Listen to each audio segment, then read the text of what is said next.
Llegamos al fin del capítulo 14 del Evangelio de Marcos. Es un capítulo largo, hermanos, 72 versículos. Pero Marcos hace un paréntesis en medio de ese relato que venía dándonos en cuanto al juicio del Señor Jesucristo para contarnos un evento trágico, la negación de Pedro. Y cuando Marcos entonces coloca estos acontecimientos de esta forma, es inevitable ver el fuerte contraste que hay entre la manera en la que hizo las cosas Jesús y la forma en la que estaba reaccionando Pedro. Jesús de algún modo contesta de forma valiente, sin temor, sin dudar, con toda la seguridad que implicaba, confesando sí primero ante el Sanedrín y luego ante Pilatos que él era el Mesías, el Hijo del Divino. Aún sabiendo lo que esto iba a acarrear. Pero entonces vemos inmediatamente después el contraste con lo que quizá usted y yo podemos decir la cobardía de Pedro.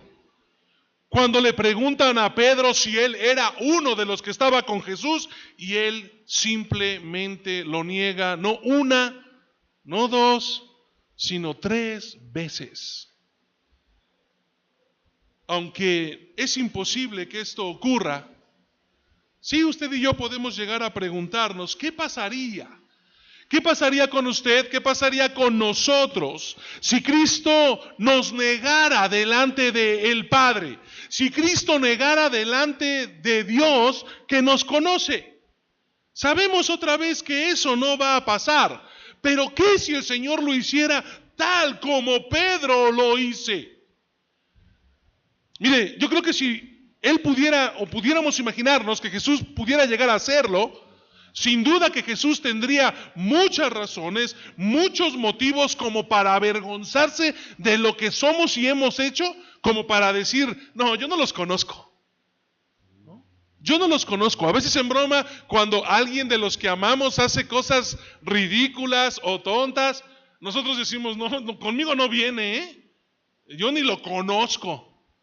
Bueno, sin duda que la forma en la que quizá usted y yo vivimos, en más de una ocasión, podría haber sido incluso justo o esperado que Jesús pudiera decirle al Padre, la verdad es de que yo ni los conozco.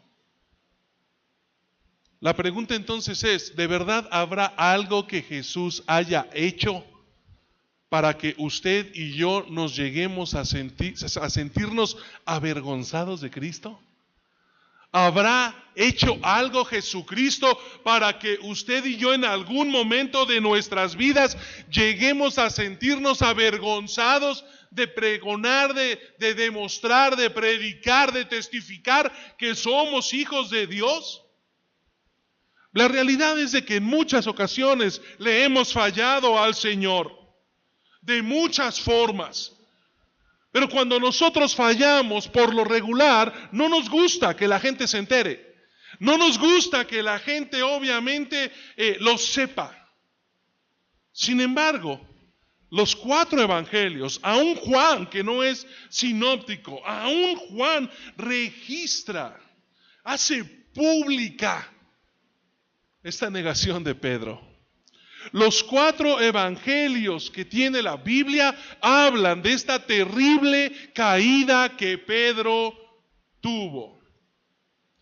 Millones de personas a lo largo de la historia han leído una y otra vez, generación tras generación, el terrible tropiezo que tuvo Pedro, la cobardía que hubo en este hombre, cómo fue capaz de negar a Cristo 3 veces.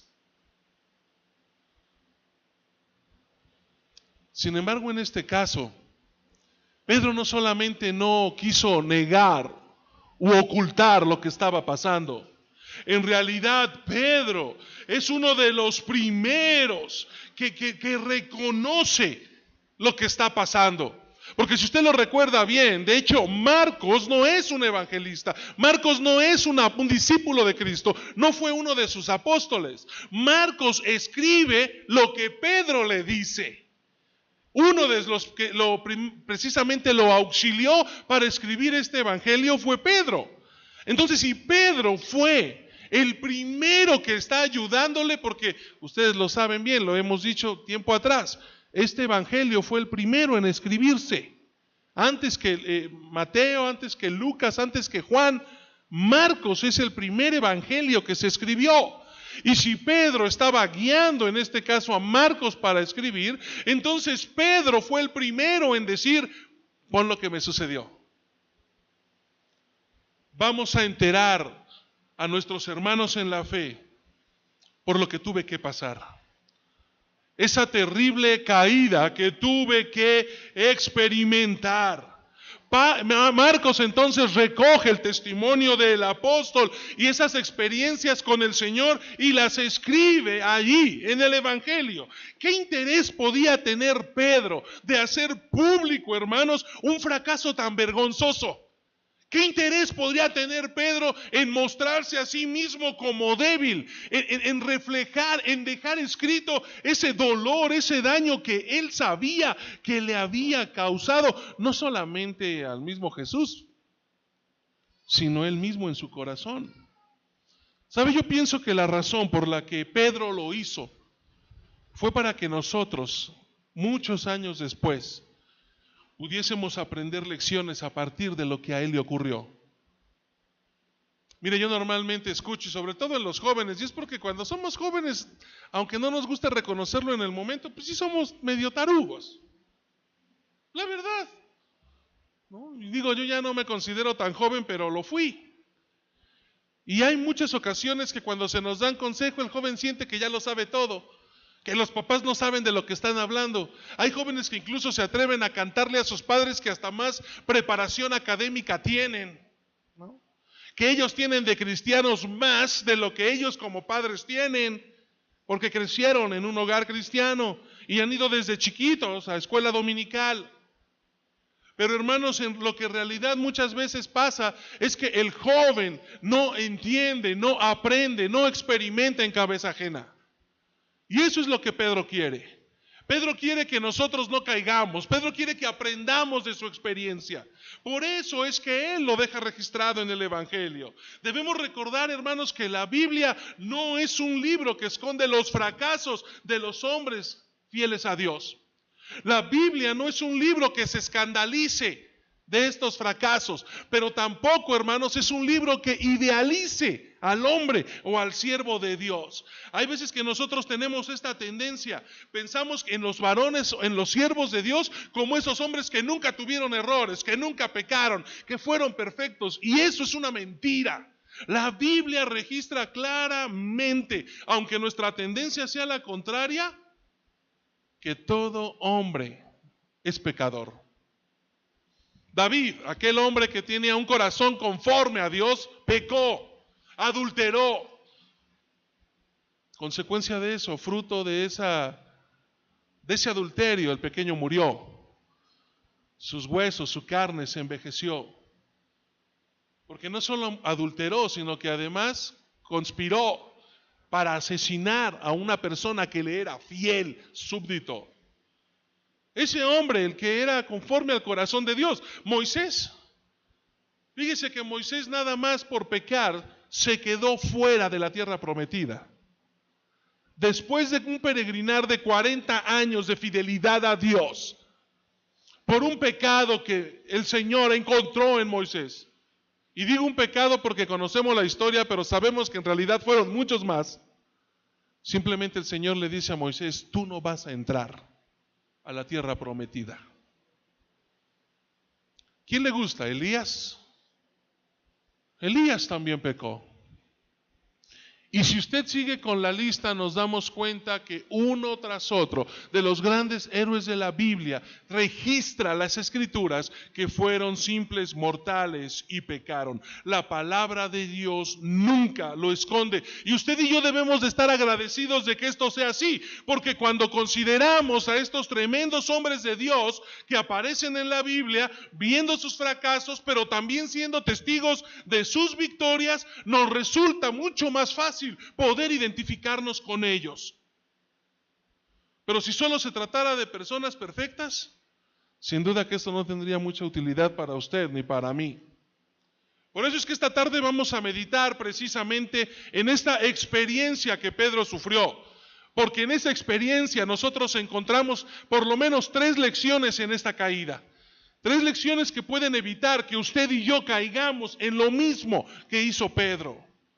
Y el primer punto, hermano, en este mensaje es que es mucho más fácil caer cuando estamos en el lugar equivocado. Es mucho más fácil caer cuando estamos en el lugar equivocado. Dice la Biblia que estando Pedro abajo en el patio, vino una de las criadas del sumo sacerdote. Y yo tengo que comenzar, hermano, recordándole que en esa noche, cuando la gente, la turba, fue enviada por el Sanedrín para capturar a Jesucristo allí en el huerto de Getsemaní, Pedro no había dudado en responder. Pedro no tardó en reaccionar. Nosotros dijimos que sacó su espada y le hizo ver el valor que tenía al criado, al siervo del sumo sacerdote. Lo hirió en la cabeza, le cortó una oreja, algo a lo que Jesucristo rápidamente le puso remedio. Pero después de ese lamentable incidente, yo tengo que suponer que el último lugar al que Pedro podría pensar que iba a ser bien recibido era en la casa del sumo sacerdote. Le acababa de cortar la oreja a su siervo, le había tirado a la cabeza con el propósito de matarlo. Y ahora Pedro va a la casa de ese hombre donde intentó matar a su esclavo, a su siervo, a ver qué es lo que estaba pasando. Ahí estaba Pedro, en el patio de ese hombre. Y aunque rápidamente una criada lo reconoce como discípulo de Jesús, a pesar del evidente peligro que suponía que Pedro estuviera allí, aún así Pedro siguió a Jesucristo hasta ese lugar. No podemos negar que Pedro llegó mucho más lejos que lo que los otros discípulos lo hicieron. Porque hasta este momento la Biblia dice que los demás, patitas pa' que las quiero, se echaron a correr, huyeron por miedo, por temor a lo que les fueran a hacer. Pedro estaba ahí. Pedro estaba ahí, en ese lugar, buscando seguir a Cristo, queriendo saber más de lo que estaba pasando. Lo interesante es que esto de repente nos haría pensar que entonces Pedro era un hombre valiente, Pedro era un hombre fiel. Bueno, entonces tenemos que recordar un poquito el contexto, porque Jesucristo mismo, el mismo Señor, si nosotros leemos el Evangelio de Juan, nos da testimonio que el mismo Señor Jesús le dijo a Pedro: Simón, a donde yo voy, tú no vas a poder ir conmigo. Y Pedro le dice: Señor, a donde tú vayas yo voy a ir. ¿A dónde vas? A donde yo voy, tú no vas a ir ahora, mas me seguirás después. Pedro en realidad ya había sido incluso advertido por Jesús para que no fuera. Sin embargo, Pedro vuelve a hacerlo. Por lo tanto, el hecho de que Pedro estuviera solo en esa noche, allí en el patio del sumo sacerdote, mientras Jesús era juzgado, no debemos asociarlo con la lealtad de Pedro al Señor. Porque en realidad, si algo tenemos que reconocer de Pedro, es que era un hijo desobediente. Aquí no se trata de qué valor tuvo Pedro, se trata de cuánto desobedecía a Cristo. El Señor le había dicho: tú no me vas a poder seguir. Pero ahí va el otro. Yo le dije que lo iba a seguir hasta la muerte. Y ahí va. Y Jesús le dijo: no me puedes seguir, lo harás después. Pedro pensó que él tenía que estar ahí. Pedro supuso que eso era lo correcto. Tanto que hizo él por mí, ¿cómo no voy a estar ahí? Yo tengo que ir, tengo que ver qué es lo que está pasando. Pero en realidad lo que Pedro estaba haciendo nuevamente era desobedecer las instrucciones de su maestro. Así de simple. Este hecho, otra vez, no nos habla ni nos muestra el valor de Pedro. Más bien nos habla de su desobediencia. Nos habla de lo necio que era Pedro. Si hubiera existido Pedro, le hubiera ido a las Águilas del la América. Yo he escuchado gente que dice, ¿no? Tercos como el América. Es la historia, es hasta algo positivo, que el América nunca se da por vencido, siempre está ahí, hasta que lo consigue. Bueno, Pedro era terco, Pedro era necio. No hacía, hermano, caso a lo que Jesús le decía. ¿Y cuántas veces usted y yo somos iguales a Pedro? ¿Cuántas veces recibimos órdenes directas de la palabra y nos importa un pepino? No nos interesa, no le hacemos caso. Hermanos, hay lugares en donde claramente no nos conviene estar y ahí vamos.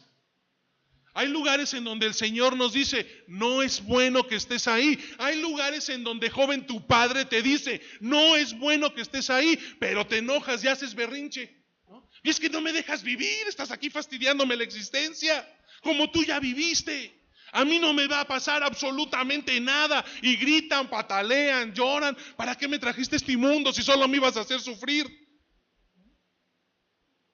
De verdad, joven, no seas berrinchudo, no seas necio.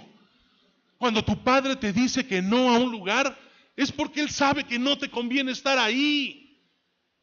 Si tú estás en el lugar que no debes, es mucho más fácil que caigas. Es mucho más sencillo que tú cedas ante el pecado o las tentaciones. Hay muchas veces que aún nosotros pidiendo explicaciones, haciendo berrinche, peleándonos con la gente, terminamos haciendo lo mismo que Pedro, simplemente haciendo lo que se nos da la gana. Y hasta tenemos por ahí un dicho que excusa nuestra acción, ¿no? Pues más vale pedir perdón que pedir permiso. Al final lo bailado, ya nadie me lo quita. Ok. Si tu bailado no es sinónimo para ti de desobediente, necio y terco, pues entonces digo, sigue bailando y disfrutando tu baile, ¿no? Pero la orden del Señor es clara. Si tú le juegas al vivo, el día de mañana no te quejes de las consecuencias que esto pueda tener en tu vida. Porque es mucho más fácil caer cuando tú estás en los lugares equivocados. Pero en segundo lugar, Pedro, mis amados hermanos, no solamente estuvo en un lugar en el que no tenía que estar, Pedro le jugó al vivo. A mí no me pasa. Pedro le estaba jugando al valiente. Y eso lo llevó entonces a no solamente estar en ese lugar en donde no debía estar. Pedro en su experiencia nos dice que es mucho más fácil caer cuando estamos con las personas equivocadas. Una de las sirvientas que trabajaba para el sumo sacerdote pasó y vio que Pedro se calentaba, y aquí viene la parte interesante, dice, junto a la fogata, y se quedó mirándolo y dijo, tú eres uno de los que estaban con Jesús de Nazaret. Este es otro detalle que nosotros debemos notar. Porque mientras estaba ocurriendo el asunto que vimos la semana pasada, tan fraudulento, tan terriblemente horrible e injusto del juicio de Cristo Jesús, Pedro no solamente está en ese lugar que no debía, sino que ahora se acerca donde están todos los alguaciles. En donde está la gente que está por juzgar a Cristo, Él está ahí en medio de ellos. Pedro se estaba calentando junto a la fogata, como si fuera uno de ellos. Pedro se estaba mezclando con los que querían matar a Jesús. Pedro estaba teniendo una relación directa con aquellos que iban en contra de la voluntad de Dios. Pedro pareciera que quería ser uno más de ellos. Así que el hecho de encontrarse en aquel lugar, que de antemano ya era un acto de desobediencia al Señor, al juntarse con los enemigos de Jesús, al juntarse con aquellos que no amaban a Dios, pues esto lo llevó a dar el primer paso hacia la negación. Eso en realidad fue el seguir en ese trayecto que lo iba a llevar a pecar y negar a Cristo. Hermano, yo tengo que reconocer que como cristianos, tristemente, muchas veces hacemos lo mismo. Porque en lugar de que nosotros podamos sobresalir, resaltar en una sociedad en donde el pecado gobierna, en donde a nadie le importa obedecer a Dios, en donde nosotros podamos dar testimonio que somos diferentes al mundo, pareciera que nos esforzamos por comportarnos como uno de ellos. Estamos más preocupados por pasar desapercibidos, porque no se den cuenta que yo soy aleluya, que yo soy cristiano, que me digo discípulo. Y lo triste aquí entonces es, ¿prefieres que te confundan con una persona que no conoce a Dios? ¿Prefieres que todo el mundo allá crea que eres el montón? ¿Que eres un pagano que no conoce a Cristo? ¿Prefieres negar al Señor y la gratitud que puedes llegar a tener por todo lo que sabes que Él ha hecho por ti? ¿Eso es lo que realmente ustedes y yo preferimos? ¿Que no se den cuenta que somos distintos? Para evitar que nos ridiculicen, para evitar que se burlen, para evitar que nos pongan algún adjetivo o algún apodo que nos haga sentir un poco mal o incómodos. Hermanos, cuando hacemos esto, desde mi perspectiva, es una manera de negar a Cristo. Si yo no me comporto de manera digna y prefiero mezclarme con ellos para que piensen que soy igual, lo que yo estoy haciendo es negar a Jesús.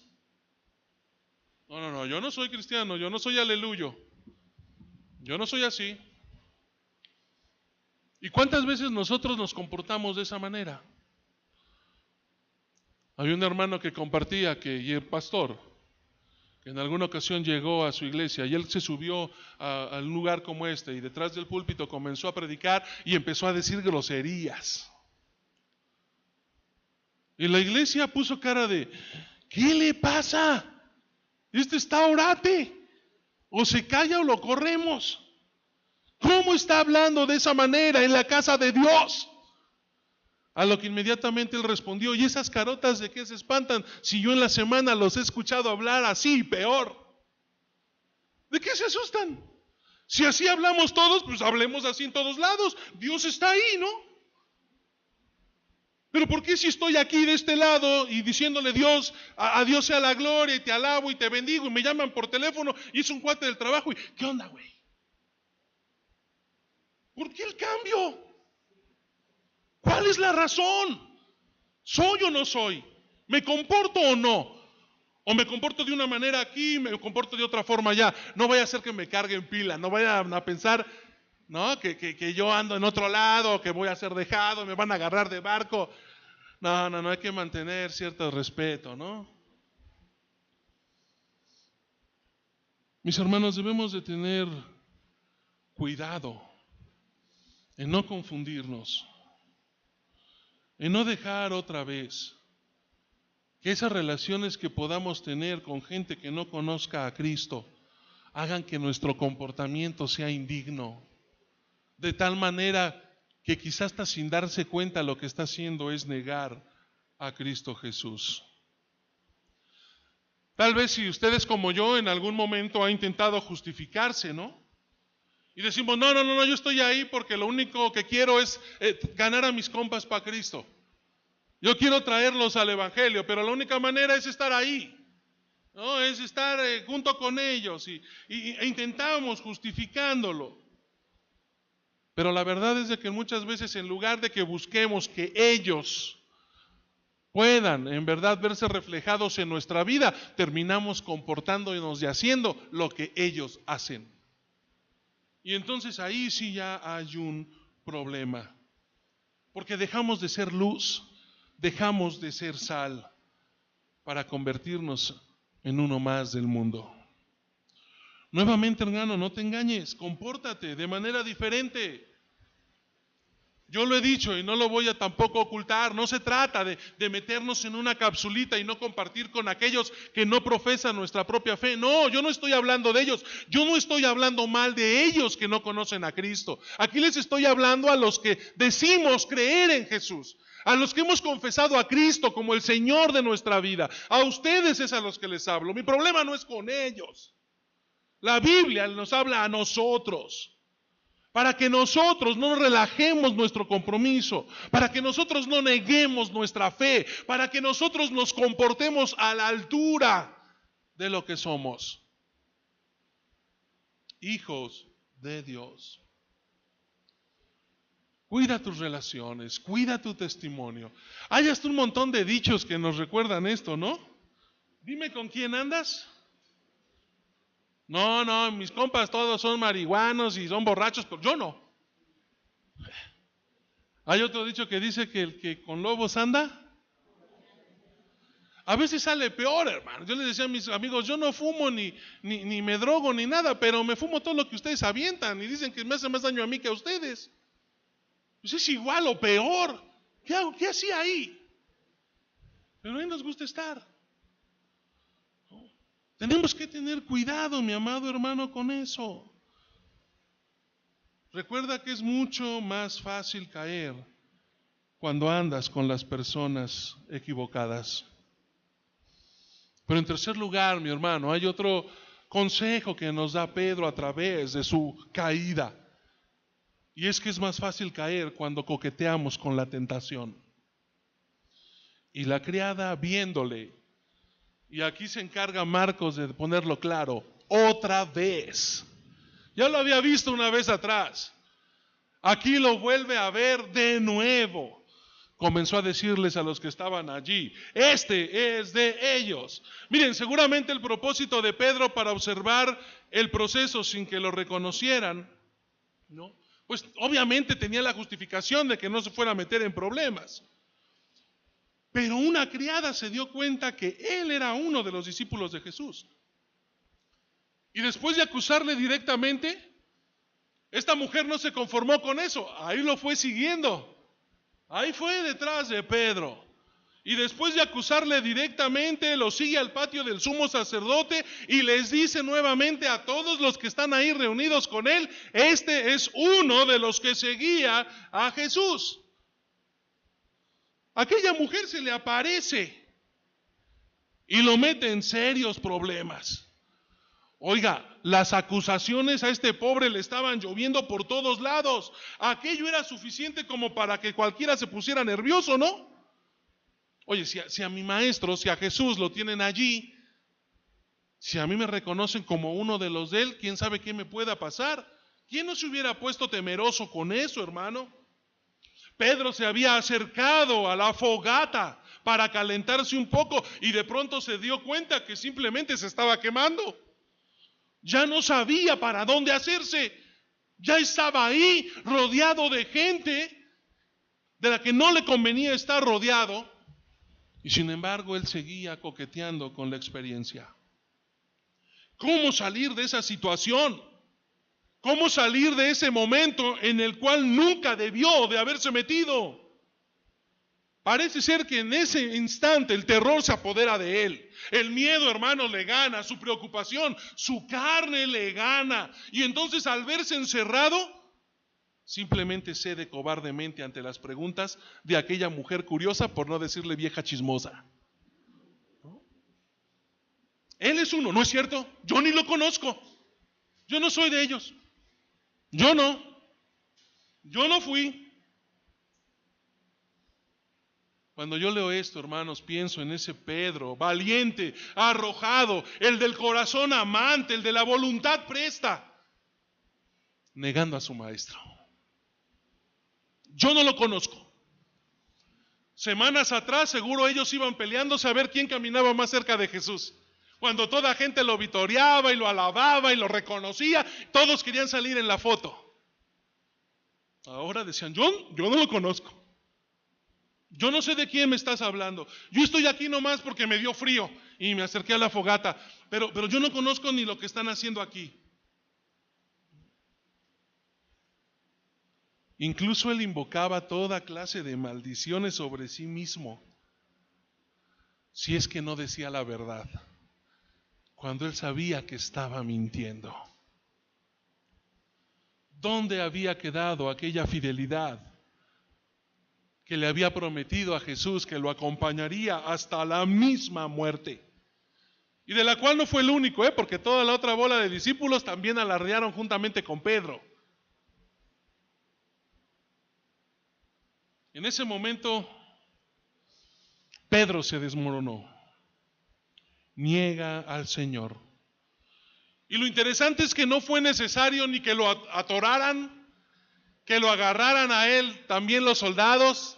No fue necesario que lo interrogaran con un tehuacanazo o con una golpiza. No, no hubo nada. Simplemente él se sedujo, le tuvo miedo a las preguntas de una mujer chismosa.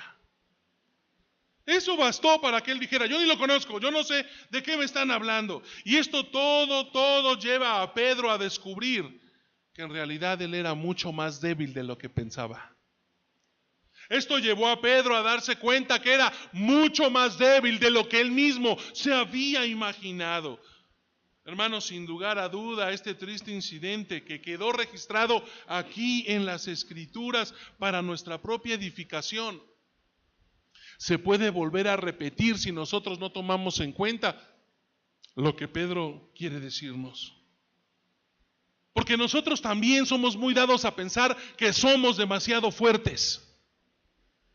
Y escuchaba hace unas semanas atrás una predicación de Paul Washer.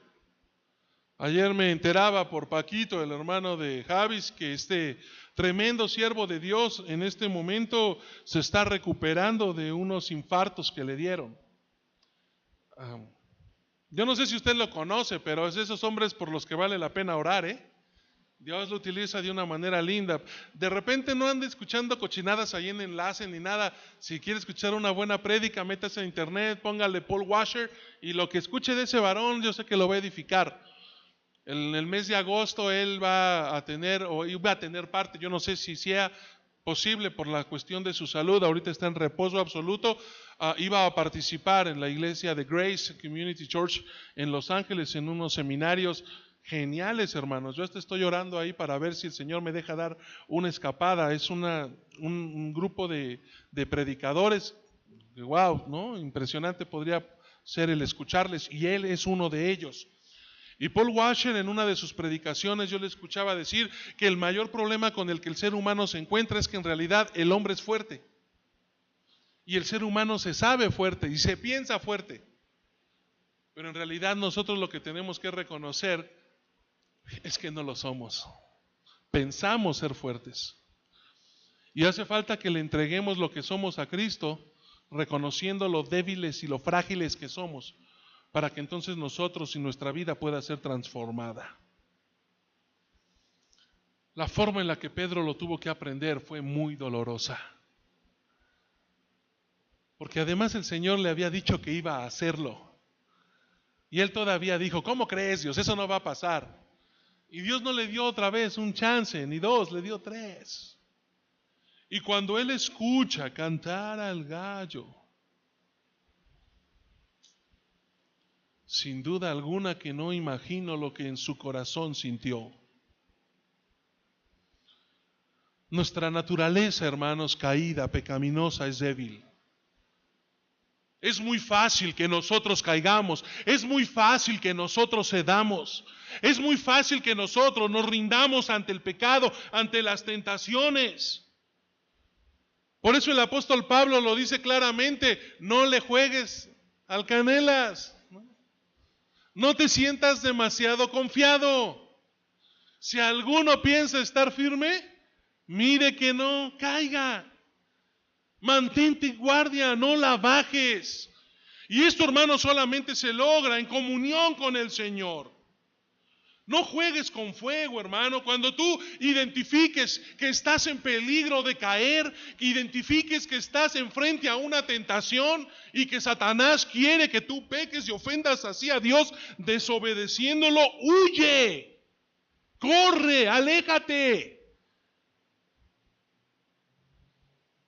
Muchas veces, mi hermano, es mejor correr que caer por confiar demasiado en ti mismo. En la Biblia nosotros aprendemos de José que no siempre el que corre es un cobarde.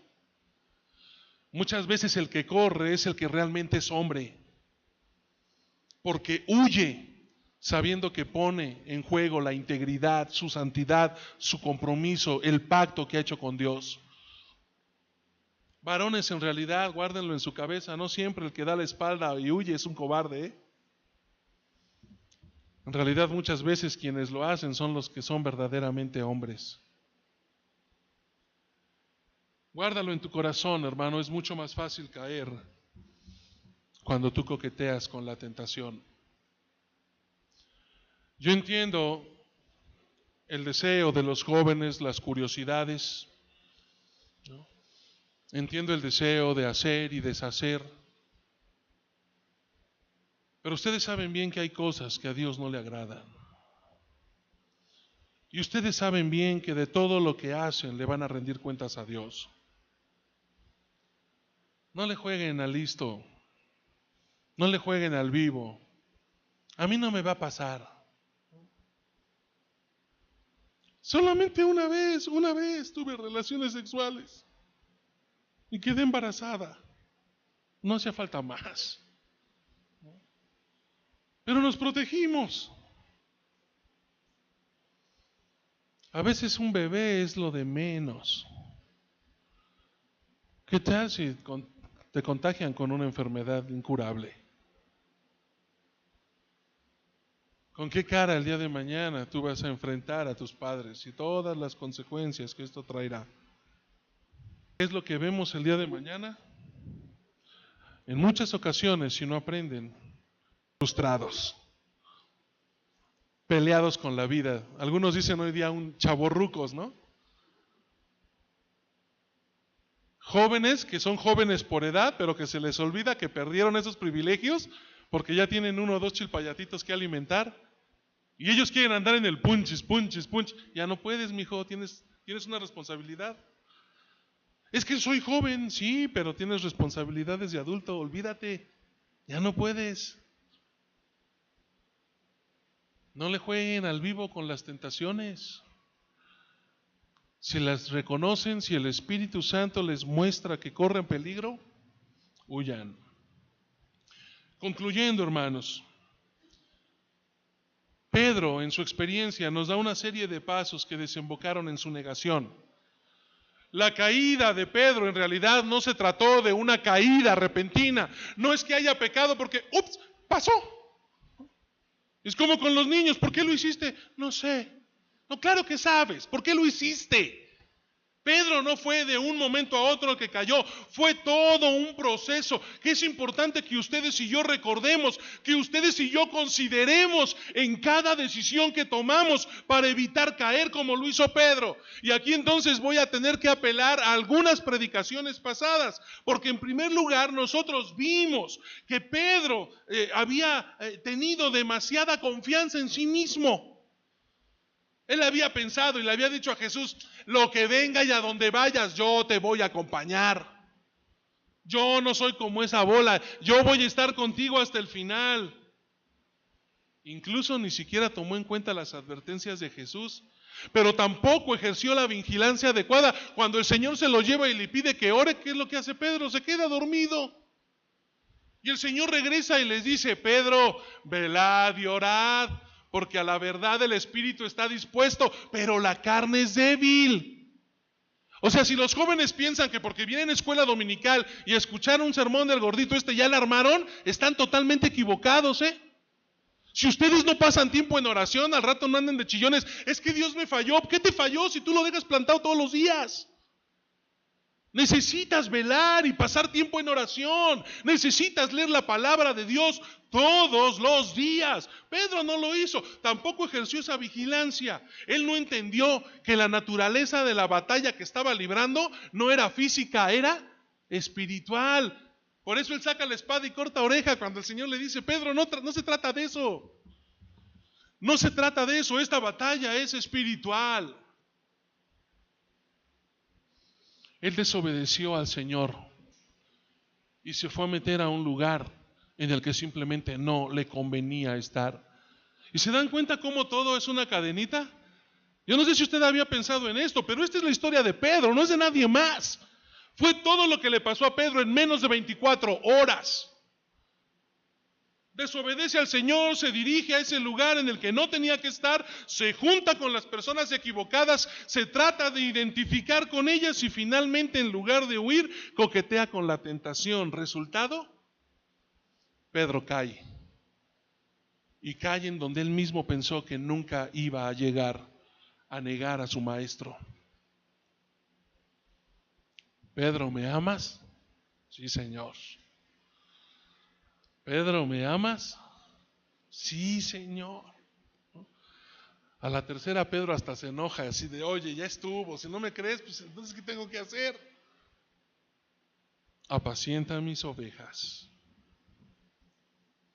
Hermanos, si algo le podemos reconocer a Pedro tras dicha experiencia, hasta donde yo puedo ver, fue lo pronto que Pedro se arrepintió. Porque cuando este hombre escucha cantar al gallo, si ustedes van al paralelo en Lucas, ese evangelista registra que Pedro salió fuera a alejarse de todos y lloró amargamente. Esto a mí me habla de arrepentimiento. De arrepentimiento. En el caso de Pedro, junto con ese dolor que le producía el haber pecado, el haber negado a su maestro, también había un profundo sentimiento de vergüenza que era necesario encauzar debidamente. Esto no es remordimiento, hermano. Remordimiento es cuando el alcohólico toma y se acaba la semana y deja a su familia sin comer y llega y le pega a su mujer y cuando se da cuenta se pone a llorar y les dice que no va a volver a pasar, pero llega el viernes y otra vez. Eso no es arrepentirse, eso es remordimiento de conciencia. Pedro se arrepintió, le dolió y lloró amargamente. Y yo creo que esas lágrimas iban acompañadas de un Dios, perdóname, perdóname. Él me lo advirtió y yo no quise hacer caso, perdóname. Él me dijo que lo iba a hacer y yo le juré que no. Y lo negué 3 veces, perdóname. La vida de Pedro no iba a ser nunca más la misma. Pero es muy importante que de esto aprendamos, que cuando pecamos tenemos que pedir perdón de manera inmediata. Si eres consciente de que le has fallado a Dios, acude al Señor sin demora y pídele perdón. No olvides que Él es también nuestro sumo sacerdote y la Biblia dice que Él intercede en el cielo por nosotros ante su Padre Celestial, asegurándonos entonces así el perdón y la limpieza de nuestro corazón. Guárdalo justamente allí, hermano. Aprende la lección y evita caer en pecado. Vamos a orar. Dios, en esta tarde, buen Señor, quiero acercarme al trono de tu gracia para darte, Señor, gracias porque tu palabra es viva, es eficaz. Pero mi Dios, quiero también pedirte perdón porque sin duda esta historia hace que me refleje, Señor, en ella. Perdóname, Dios, porque muchas veces he ignorado estas instrucciones. Pero quiero pedirte en el nombre de Jesús que tu Santo Espíritu pueda, Señor, llenar este lugar y a todos los que estamos aquí nos deje en el corazón, en nuestra mente, el reto, la necesidad, el deseo, el compromiso de hacer nuestro, Señor, estos 3 principios para evitar caer en el pecado. Señor, que como tus hijos seamos cuidadosos de los lugares en los que estamos. Que como hijos tuyos seamos cuidadosos de aquellos con quienes nos juntamos y relacionamos. Que como hijos tuyos, Señor, no coquetemos con el pecado, sino que más bien decidamos huir de la tentación para no pecar. Padre, ayúdanos. Y sí sabemos que en muchas ocasiones, aún sabiéndolo, pecamos y caemos. Yo te pido que tu Santo Espíritu nos exhorte, nos discipline, hable a nuestras vidas y nos redarguya para que en el momento en el que nos demos cuenta que te hemos ofendido, podamos arrepentirnos y pedirte perdón, comprometiéndonos a no volver a pecar, a esforzarnos para no volver a hacerlo, Dios. No permitas de verdad que el pecado se convierta en un hábito en nuestras vidas. No permitas que sea algo natural, algo normal. Ayúdanos, Señor, a hacer luz y a hacer sal. Ayúdanos a entenderlo como Pedro lo hizo. Y que así como Pedro al final no es recordado solo por esta caída, nosotros el día de mañana, que ya no estemos aquí, podamos ser recordados no por todo lo que hicimos mal o por los pecados graves que cometimos, por las malas decisiones que tomamos, sino que podamos terminar, Señor, como Pedro, dejando un legado en el que se nos pueda reconocer como fieles siervos tuyos. Te lo pido, Padre Celestial, en el nombre de Jesús. Amén.